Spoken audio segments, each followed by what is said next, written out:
जय महाकाल। आद्यकाली शक्ति साधना केंद्र में आपका स्वागत है। आज का हमारा विषय है मसान साधना। शमशान यानी कि सुनसान, सही कहें शमशान मृत्यु का घर, जहां मृत्यु के देवता अधिपति वास करते हैं। किंतु मृत्यु के देवता के साथ शमशान में अन्य विभिन्न प्रकार की प्रेतात्मक शक्तियां, जिन लोगों की 100 जिनकी अर्थियां जलाई गई हैं शमशान में, उन सभी की आत्माएं जिन्हें गति नहीं प्राप्त हो पाती, वो उसी शमशान में विचरण कर। फिर दूसरा विषय आता है कि जब ये इन शक्तियों के ऊपर एक राजा बैठा होता है, जिसके नियंत्रण में वो पूरा शमशान दिया जाता है, ये मसान कहलाते हैं। मसान शमशान का सबसे बड़ा देवता होता है। मसानी शमशान की देवी होती है दैविक शक्ति। मसान के नियंत्रण में ही समस्त प्रकार के भूत प्रेत पिशाच, वहाँ पर उस मसान में समस्त प्रकार के भूत प्रेत उस मसान का आधिपत्य मानते हैं। कच्चे कलुए खबीश ये सभी उस मसान के नियंत्रण में चलने वाले होंगे। पावन रूपी मसानों में कुछ मसान अत्यंत प्रभावशाली हुए, जिनका नाम अत्यंत बड़ा हुआ। बुला की मसान इनमें से एक है, जिनका नाम बहुत ऊंचाई पे गया है मसान होने के बाद भी। अन्य सभी मसानों में सबसे अधिक शक्तिशाली बताए जाते हैं।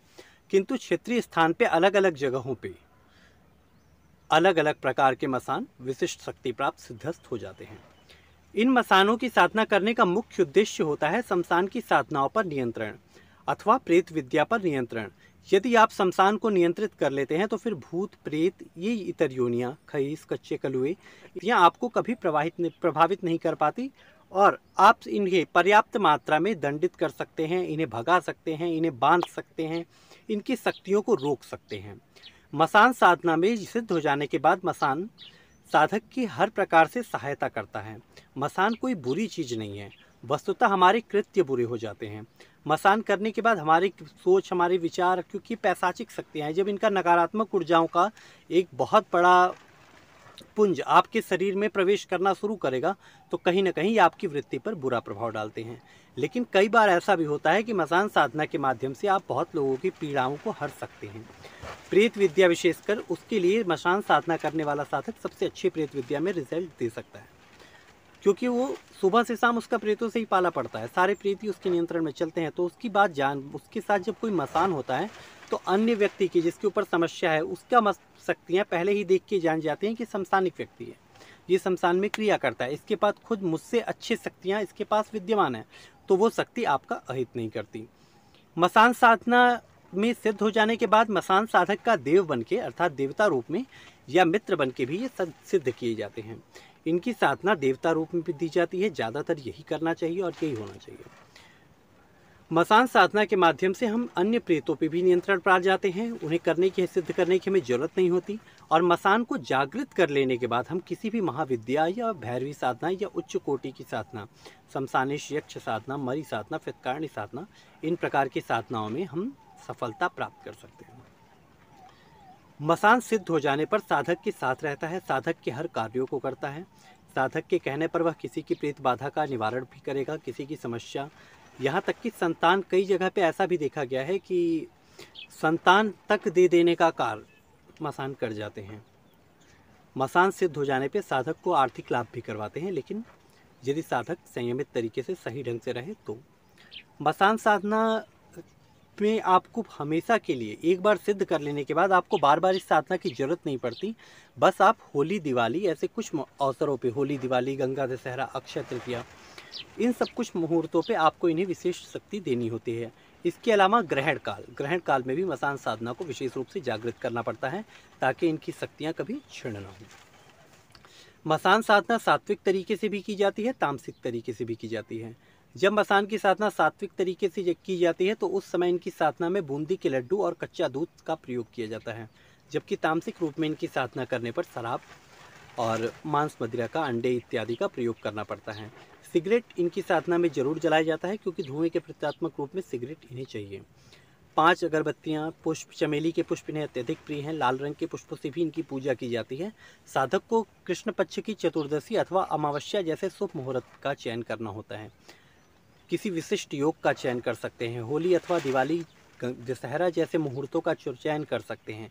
इन दिनों में मसान की शक्तियाँ उस विशेष काल अवधि में जागृत हो जाती हैं और उस एक छोटे से काल में आपको मसान की सिद्धि प्राप्त हो जाती है। चंद्र ग्रहण लगता है तो मसान साधना अत्यंत प्रभावशाली हो जाती है, लेकिन सूर्य ग्रहण में ऐसा प्रभाव आपको नहीं देखने को मिलेगा। चंद्र ये रात्रिकालीन साधना है, रात्रि काल में ही मसान की शक्तियाँ जागृत होंगी। ये जरूर है कि सूर्य ग्रहण में यदि हम इनके मंत्र का जाप नहीं करेंगे तो मंत्रों की ऊर्जा क्षय हो जाती है, और मंत्रों का जाप करेंगे तो इनकी शक्ति बढ़ जाएगी।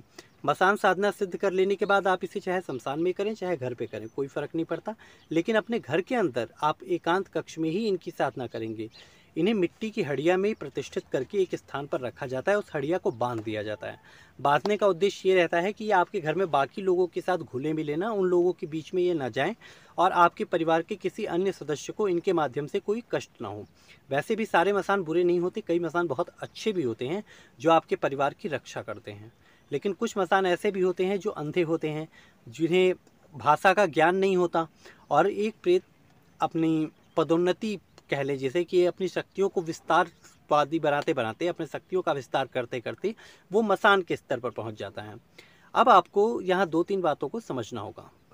मसान साधना सिद्ध कर लेने के बाद साधक को नियमित रूप से मसान को भोग देते रहना पड़ता है। इन्हें साधक इनसे काम लेता रहे। आप जितने भी काम लेंगे हर एक काम पे इनका भोग जाएगा। अगर आज एक लड़की आई आपके पास, उसके ऊपर प्रेत की बाधा है, आपने उस लड़की को ठीक किया, उसके बाद आपको मसान का भोग देना है।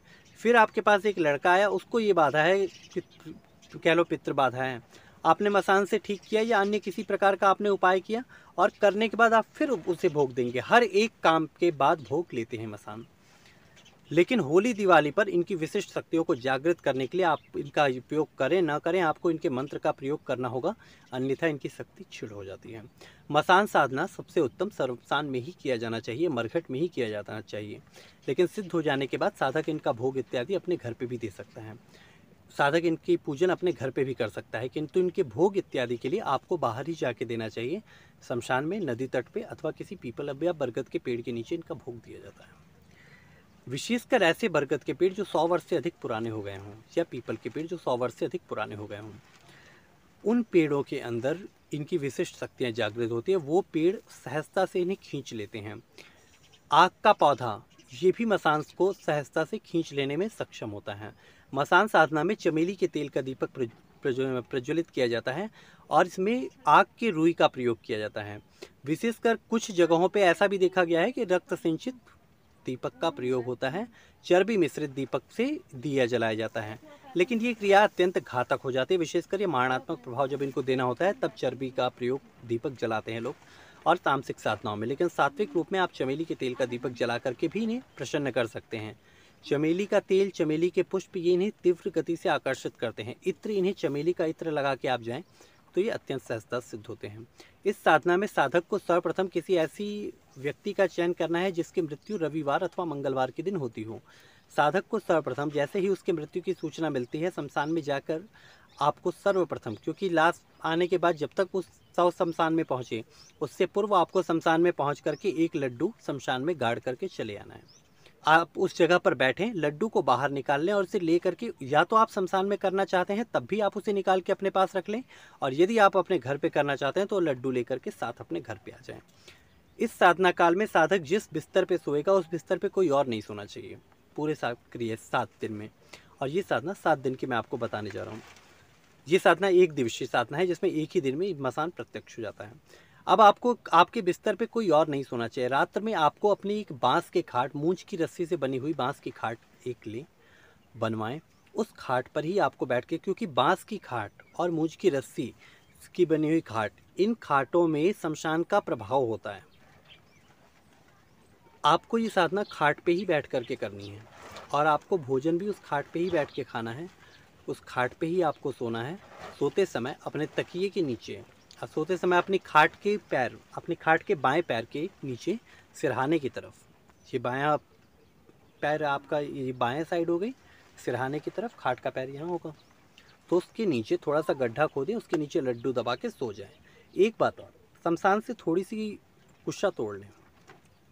यदि कुशा या सरकंडा मिले तो वो तोड़ लें। तिनका, एक तिनका लेके अपने पगड़ी में बांध करके सिर में ऐसे लगा लें। पगड़ी आपको खोलनी नहीं है, और पगड़ी पहन करके ही आपको रात में सोना है। रात्रि काल में ये आपके समक्ष उपस्थित होंगे। इस चारों तरफ एक सुरक्षा घेरा खाट के चारों तरफ लगा रहेगा, जिससे कि ये उस सुरक्षा चक्र के भीतर प्रवेश ना कर सकें। ये बाहर खड़े होकर के आपसे लड्डू मांगेंगे और आप उस समय इन्हें लड्डू नहीं देंगे, इनसे वचन लेंगे। ये साधना रिस्की हो जाती है। गुरु संरक्षण में अगर आप इसे करना चाहें तो इसे कर सकते हैं। ये शीघ्र प्रभावशाली होती है क्योंकि उसमें उस व्यक्ति का प्रेत आपके पास आ जाता है। अब जब उस प्रेत का आप सेवा करना शुरू कर देंगे तो प्रेत धीरे धीरे शक्तिशाली होता होता यानी कि 1000 जाप करने के बाद साधक का मंत्र सिद्ध हो जाता है। वो शक्ति एक 10 माला के भीतर आपके समक्ष उपस्थित हो जाती है। एक बात और, इस साधना को करने के बाद आपको अपने शरीर पर घी, देसी घी शुद्ध अपने शरीर पर मल लें, अपने माथे पर घी रोली का टीका लगाएं और तब सोएं। पगड़ी नहीं खुलनी चाहिए, ये बात विशेष ध्यान रखें। लड्डू आपके खाट के बाएं पैर के सिरहाने होगा, वो दबाई होना चाहिए। किसी भी स्थिति में जब मसान आपके सामने आए तो आपको डरना नहीं है, भयभीत नहीं होना, आपको भागना नहीं है, आपको उससे बात करनी है वहीं, और खाट से उतरना नहीं है, खाट से आपको हिलना भी नहीं है। खाट पे बैठे बैठे ही बात होगी, लेटे लेटे ही बात होगी। किसी भी कंडीशन में आप खाट से पैर ज़मीन पे नहीं रखेंगे, क्योंकि यदि आप रख देते हैं तो फिर मसान आपका अहित कर देगा। आपके घर से थोड़ा सा परिवार से दूर करें। ऐसा नहीं कि आपकी पत्नी और बच्चों को डर लगने लगे। आप पूजा में बैठे हैं, नीचे बच्चे सो रहे हैं और आप फर्स्ट फ्लोर पे हैं और बच्चे बेचारे डर गए। उन सब चीज़ों को आपको थोड़ा सा संभालना होगा, इसलिए घर में ना करें। नहीं तो बंधन मार देंगे तो आएगा कैसे, फिर उसकी भी गलती कहाँ है। अगर आप अपने घर में ताला ही बंद कर दे रहे हो, मुझे आने ही नहीं दे रहे हो, तो फिर मेरी भी गलती क्या है कि आप मुझे बुला रहे हो, मैं नहीं आ पाऊँगा, क्योंकि ताला तो आपने ही मारा है। तो आप बंधन नहीं मार सकते, इसलिए आपको इस साधना को घर से दूर करना चाहिए। साधना काल में कोई भी आपको रोके टोके ना, आप इस साधना को करें। साधना सिद्ध करते समय में ये लड्डू का वचन लेते हैं और सिद्ध हो जाने के बाद 4 लड्डू और कच्चा दूध इनको हमेशा शमशान में या अपने स्थान पे आप इन्हें देंगे। एक मिट्टी की हड़िया में इन्हें प्रतिष्ठित किया जाता है, उस मिट्टी की हड़िया में ही आपको भोग इनका देना होता है। उसके बाद उस हड़िया का मुँह बांध देते हैं। जब तक वो हड़िया आपके पास रहेगी ये आपके कार्य करते रहेंगे। जो भी आप कार्य इन्हें कहेंगे ये आपका कार्य सिद्ध कर देंगे। आशा करता हूँ आप इस साधना को करेंगे और सफल हो पाएंगे। चैनल आपके लिए ज्ञानवर्धक वीडियो हमेशा से प्रकाशित करता रहा है, आपको बना के उपलब्ध करवाता रहा है। हमारी संस्था को समर्थन देने के लिए हमारे चैनल को सब्सक्राइब करें, लाइक करें और हो सके तो बेल आइकन दबाएं, जिससे कि हमारे नए वीडियोस आप तक सबसे पहले पहुँचें और आप उन्हें देख सकें, अपना ज्ञानवर्धन कर सकें। जय महाकाल। एक बात और, कोरोना से बहुत सुरक्षित आपको रहना होगा इस समय में, लेकिन सुरक्षित रहने का मतलब भयभीत रहना नहीं है। आपको कोरोना से सुरक्षित रहना है, लेकिन हंसते हुए रहना है, मुस्कुराते हुए रहना है, भयभीत होकर नहीं रहना।